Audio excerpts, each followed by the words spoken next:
I'm on Facebook and I see someone offering free tickets to The Price is Right. And my first thought was, what if I go on the show and win some money to fund this dream?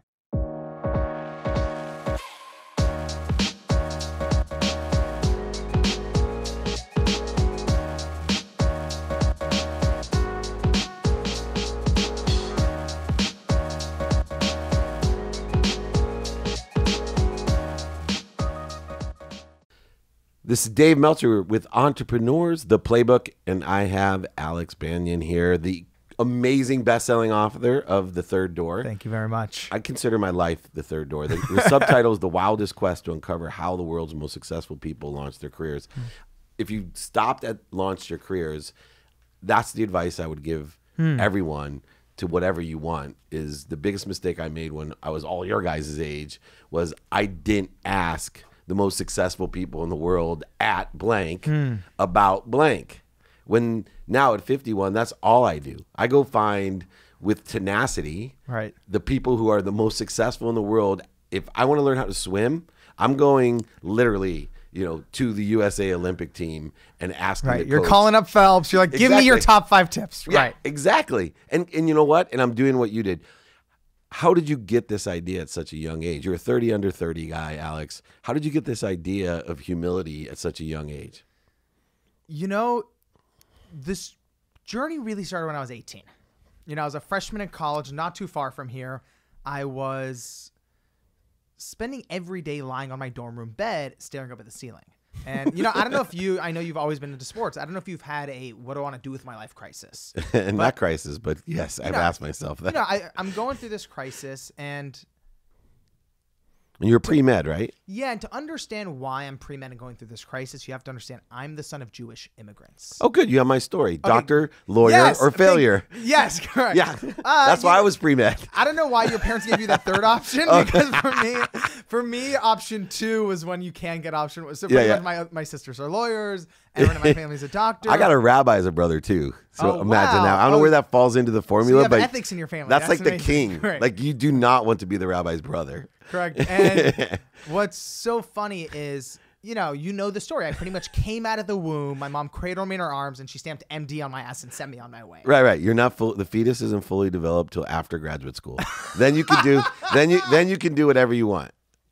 I'm gonna literally call my mom right after this and tell her that she's gonna love. Oh God, this is gonna be good. So you get the story, and you have to understand the reason I'm going through that. What I want to do with my life crisis is because of that backstory. And in high school, I checked all the boxes. I took all the science classes, studied for the SATs. I even went to pre-med summer camp at UCLA. So I was like, well, can I stop you? Because I imagine your mom. Most people wouldn't know this about most Jewish mothers, but I imagine your mom is a black belt in the martial arts. Oh, the mental guilt. Yeah, there you go. The third correct. degree black belt in guilt. When you say martial arts, I'm like, she doesn't do physical activity. Oh, martial arts. Yes, exactly. Every real Jewish boy is like, oh, martial arts. Yeah. And reinvented guilt. Other people may have perfected correct. it. And we are who we are because of our moms. Right. Because of the love, because of the support, but also the driven forces. Right. So, I couldn't love my mom more, which actually is why when I was on that dorm room bed going through this crisis, she was the last person I could tell I'm going through this. Right. She had sacrificed, she worked sometimes 20-hour days. There was a second mortgage on the house to help me pay for school. So when I'm going through this, what I want to do with my life crisis, I can't tell anyone. So, what naturally happened is this crisis started to evolve into questions of, how did Bill Gates sell his first piece of software out of his dorm room when he was my age? Yeah. Or how did Spielberg become the youngest director in Hollywood history without a single hit under his belt? This is what they don't teach you in school. Yeah. So I just assumed there had to be a book with the answers. So I'm going to the library and I'm just ripping through biographies and self-help books. All you could find was Napoleon Hill, Think and Grow Rich. Right. You know what's funny? There's Napoleon Hill. There was even at that time the 4-Hour Workweek had come out. Yeah. There was Outliers. But there wasn't a single book that focused on the stage that I cared about. Right. When no one takes your calls, no one takes your meetings, how do you find a way to break through? And I didn't care so much about an age in people's life. It was more a stage. Right. When you're trying to, it doesn't matter if you're 60 or if you're 16. Launching a career was the how do you make this dream a reality? And that's when I found myself empty-handed. so that's when my naive 18-year-old thinking kicked in. I thought, if no one's written the book I'm dreaming of reading, why not write it myself? I thought it'd be super simple. I'll just call up Bill Gates, interview him, interview everybody else, and I'll be done in a few months. Yeah. That I thought would be the easy part. The hard part I figured was getting the money to fund this journey. I was buried in student loan debt. Yeah. I was all out of bar mitzvah cash. So there had to be a way to make some quick money. So You got to launch a career to launch the career book. Right, exactly. So, 2 nights before final exams, I'm still thinking about this. And, I'm doing what everyone's doing in the library right before finals. I'm on Facebook. And, I'm on Facebook and I see someone offering free tickets to The Price is Right. And my first thought was, what if I go on the show and win some money to fund this dream? Not my brightest moment. Yeah. Plus, I had a But problem. a manifesting moment. Well, this is the thing. I'd never seen a full episode of the show before. I've seen, when you're homesick from school in 4th grade, it's the only thing on TV. Yeah. But I've never seen a full episode of the show. When there was only 6 shows on, you had to watch Price is Correct. Right. Yeah, we had one of those like antennas that you had to like move around. That's weird. That's okay, cool. It's CBS. Okay, you want NBC? You had to like move them all around. Cool. Yeah, we did not have cable as kids growing up. And it's part of the Jewish mother read books, become a doctor culture. Do you know what's so funny? Just even going into my childhood, parents put finger paintings on the refrigerator as a kid. Yeah. My mom put skeleton charts. Really? So that's the whole genesis of all this. That's so beautiful. Anyway, so I'm, sitting there and I have this thought of The Price is Right. And, I tell myself it's a dumb idea. Anyone with half a brain knows this is an idiotic idea. During finals especially. Right. Especially when so much was on the line for me personally. And, I told myself to not think about it. But I don't know if you've ever had one of these moments where an idea just keeps clawing itself back into your mind. Yeah. So almost to prove to myself it was a bad idea, I remember opening my notebook. I'm at this little round table in the corner of the library and I write, best and worst case scenarios. And I remember writing worst case scenarios. Fail finals, get kicked out of pre-med, lose financial aid, mom stops talking to me. No, mom kills me. There's like 20 cons. In one. And, the only pro was, I win. Yeah, maybe win enough money to fund this dream. And it was almost as if somebody had tied a rope around my gut and was slowly pulling in a direction. So that night I decided to do the logical thing and pull an all-nighter to study. But I didn't study for finals. I said I'd hack The Price is Right. And I went on the show the next day and did this ridiculous strategy and ended up winning the whole showcase showdown, winning a sailboat, selling the sailboat, and that's how I funded the book. What was your strategy to get on the show, which is the hardest part, I think? Exactly. So during my all-nighter, I pretty much had a realization. There's 300 people in the audience. 8 get called down as contestants, and 1 out of those 8 wins. So 1 out of 8, is not impossible odds. Right. 1 in 300. Right. Yeah. That's the impossible part. So right. I pretty much studied, I was Googling how the show worked and how they pick contestants until 4 o'clock in the morning. And I finally found out, as I'm sure you know, there's a producer who interviews every person in the audience. And then on top of that, there's an undercover producer planted in the audience who then confirm or deny. And they watch you online too. Correct. And it's just like everything in life, I'm sure you know, although it looks like random luck, there's a system to it. Sure. Yeah, no, and I've been a part of that as well. So having my own TV show.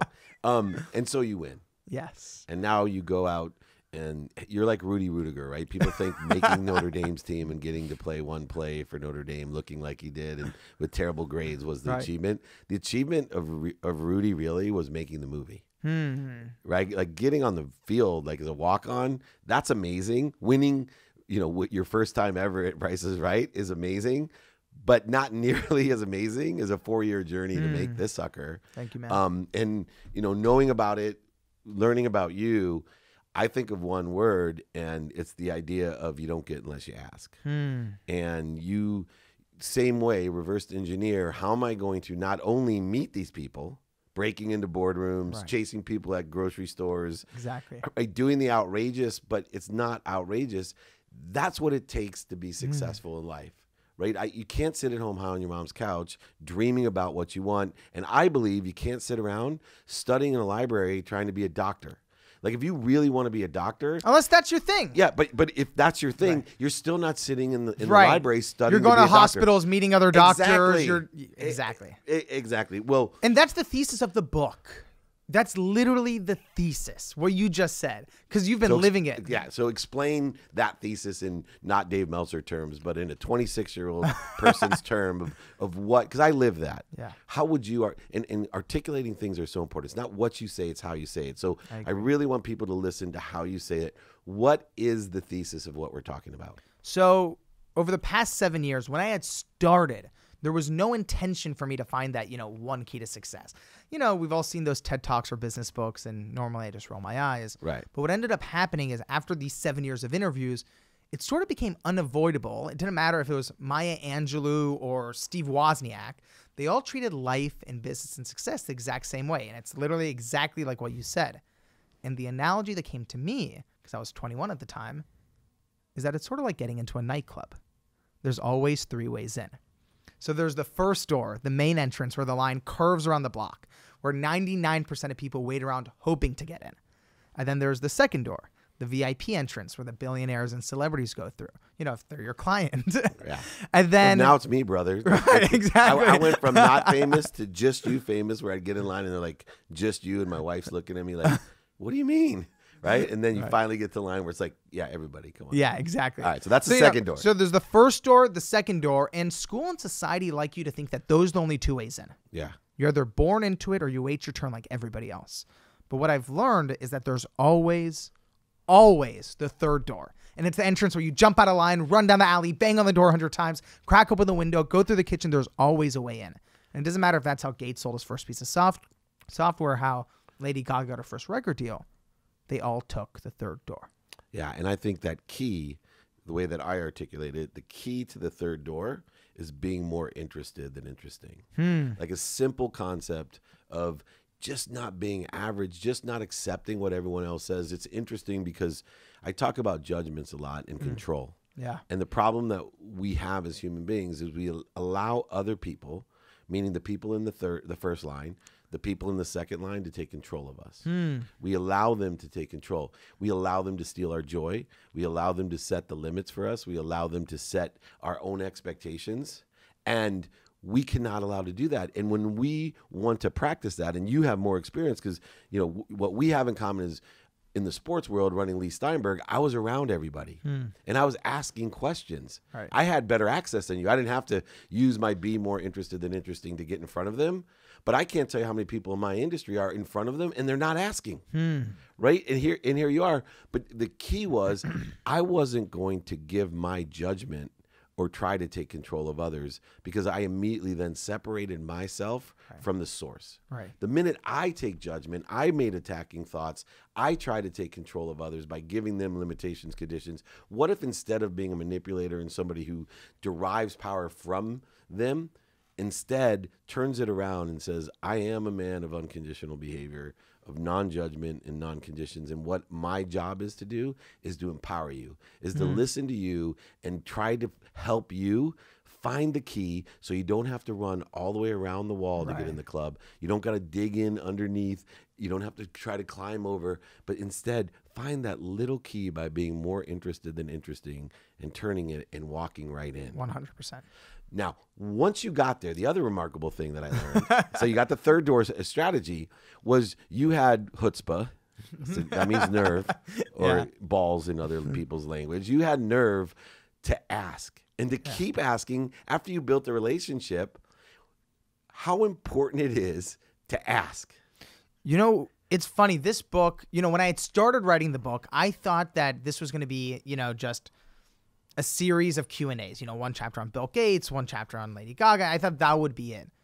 What it's turned into, is completely 180. It's this narrative, this story, page-turning adventure, where literally the essence of it is what you just asked, which is it's a story of random strangers coming to bat for you. And, there's this saying, there are good people in the world. This is like the fucking testament, but it's what you said. The key to it is asking. And, one of the people who I met on the journey is the founder of the TED conference. And he said he lives his life by 2 mantras, his whole life by 2 rules. Number 1, if you don't ask, you don't get. And number 2, most things don't work out. And I love Wow. I love the juxtaposition of those two things. Yeah. Because I'm sure you know for your business, if you don't ask, you don't get, but also 90% of things won't work out. Yeah. But that doesn't matter. One of my favorite quotes by Mark Cuban is like, the best thing about business is it's not like basketball that you have to make, 80 points for your team. Business, you need one jump shot to sink in. Yeah. You just need one. Yeah, it's interesting because defining what working out means is so important. Right. Right. And so if we're attaching ourselves to an end, and I agree, there's two questions I ask everyone. One, and I've changed my whole perspective, but it's how can I be of service? Mm-hmm. I've learned that because I have access, if I can start by figuring out how I can provide value. I was blessed to be around Adrian Peterson and his wife Ashley at the Super Bowl, and had some interviews with them, et cetera. And they were super surprised and said to me, God, Dave, you're the first person that didn't ask us for anything. Everyone else is manipulators, takers, et cetera. And you just sat there, kept on telling us, hey, I can do this for you. Can I do this for you? Can I do this for you? Yeah. And then when you establish value and create a void, you can say, how do you know anyone that can help me? Right? I never ask anyone, Alex, can you help me? What I always say is, do you know anyone that can help me? Right. Because self-included in that is yourself. Of course. But there's less resistance of directly asking by and you're not putting someone on the hook. Yeah, and you're allowing them to be of service as well, which is a benefit. Right. Now, people like to help. I think that's what you just said. Of course. People like to help. You're giving them a gift when you ask them. Correct. And a big part of this journey was learning how to ask for help. Yeah. And what biggest lesson did you get as far as, because people say, Dave, do you actually say to people, how can I be of service? And anyone that's DMing me and knows, yes, I do ask directly, but I also I build to it, right? I offer, it's not like I'm asking, I have a technique of doing it, talking about reasons, impacts, and capabilities. What is one technique that you would utilize in order to ask for help? Do you know what's funny? The biggest thing that I like to remember is that most people are not in your position, right? Where they're at the Super Bowl doing stuff like this, right? If you're like 99% of people, like where I was when I was just starting out, the biggest thing I can advise people to do is to master the cold email. Cold email. Because an ask in a cold email, this is the thing. DMs, yes, work in certain demos. Not everyone has access to go to, Los Angeles or to the Super Bowl. Yeah. But if you're lucky enough to have internet access, you can write a cold email. So it's really applicable to everybody. And this is the cold email template. Yep. And I got this, the backstory is that I chased Tim Ferriss, the author of the 4 Hour Work Week down. I hid in a bathroom for 30 minutes and and jumped out of the bathroom. It's its own preposterous story, but I ended up getting the interview with him. And the biggest thing he taught me was this secret cold email template. And this is how it works. Ready? So it goes, dear so-and-so, I know you're incredibly busy and get a lot of emails, so this will only take 60 seconds to read. Boom, next paragraph. Yep. 1 to 2 sentences max of who you are and what credibility is relevant to that person. This is not a life story section. Right. 2 sentences. Boom, next paragraph. A hyper-specific question that someone can answer right away. David, what's the best book you recommend for someone who wants to get into sports marketing? Something that you don't have to think about and that you can answer right away.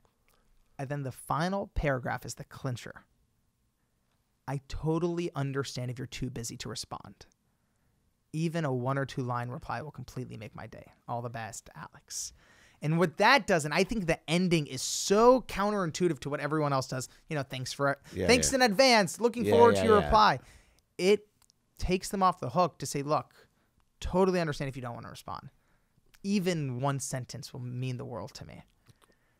And who wouldn't take 1 sentence to mean the world? So, right. And it's so interesting you say that, because I tell people all the time, in person, on the phone, email, and media, print, radio, TV, and social are the ways that you ask. Mm-hmm. And you have to have a specific template to do so, just like leaving a message. Right. I always tell people, if you have a phone call, just on the backwards advice to you, because I was not as famous enough to get into the 3rd door. But I'll be in the 4th door. But Alex will come to me. He'll get it. But I'm going to give you this template, and people don't realize it. When I leave a message, right, I'm calling someone, leaving a message. Could be a cold call, could be a warm call, could be a set meeting, and somebody doesn't answer. When I was young, I'd create resistance. I'd have a need to be offended. My ego would get in the way, and my message would carry the energy of offense, which is the best way never to get called back. Then you're wondering why they don't call back, and you keep on calling, and you've now ruined a lead, warm, cold, or otherwise.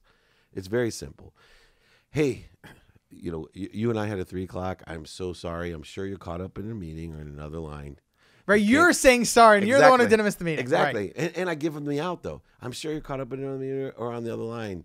When you get a chance and it's convenient, give me a call back.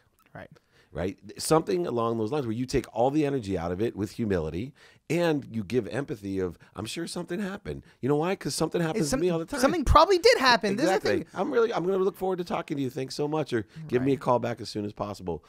Even to the point where people don't realize when they're leaving a message, don't sell on an email, don't sell on a phone message. No one's ever bought on a voicemail. Right. I've never met one person when I'm thousands of people speaking in my keynotes. I'm like, who here has bought off of a voicemail? You're like, oh, geez, I'm going to order. Right. But I can't tell you how many messages I get selling to me.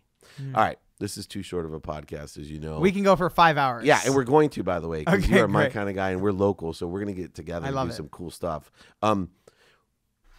You are 30 under 30. You've written this. You're the aggregate of those people you surround yourself with. You've elevated your vibration to those of the greatest minds of success of how to launch their business.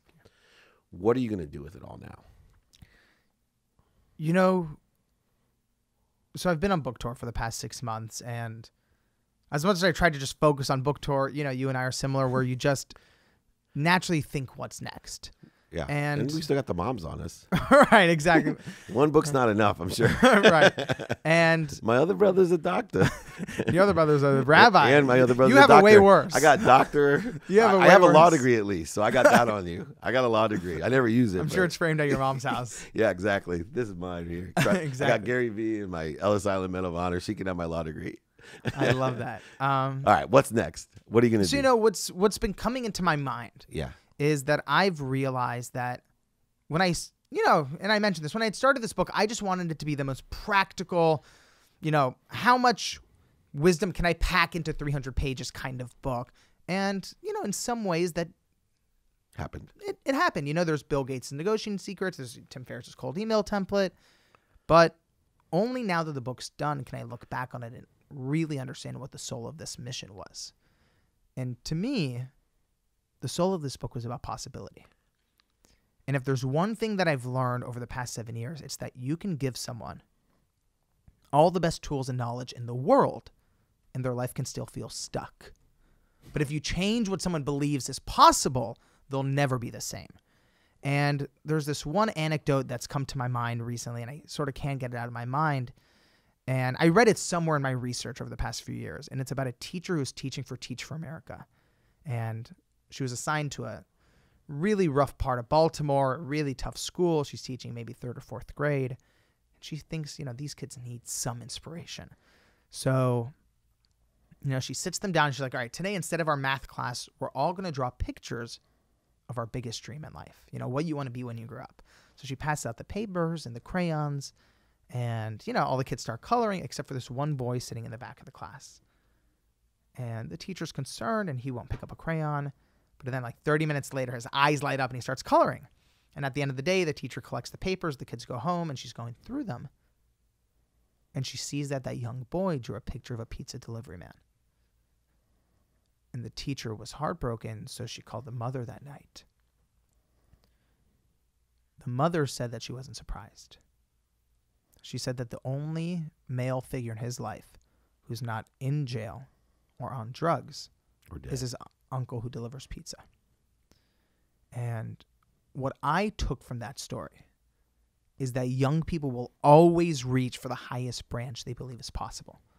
They will always reach for the highest branch they believe is possible. So it's our jobs, whether it's families or schools or the people creating culture at large, to illuminate more branches. And that's really my mission moving forward.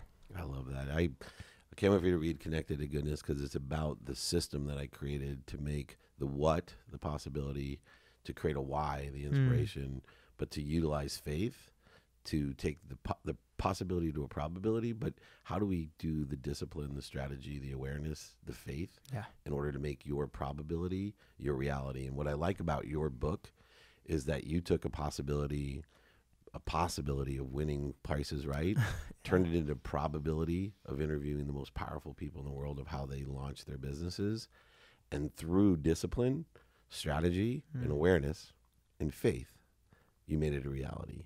and I congratulate on you. Thank you. Look forward to co-mentoring you and working with you, because only great things are happening. I love to surround myself with the right people and the right ideas, and can't wait to dig even deeper into the third door. You got to get it. Best-selling author Alex Banayan with The Third Door. You can learn a lot right here between 300 pages. Enjoy it. This is Dave Meltzer with Alex Banayan on Entrepreneurs, The Playbook. If you've enjoyed this episode of The Playbook, learn more valuable lessons right over here.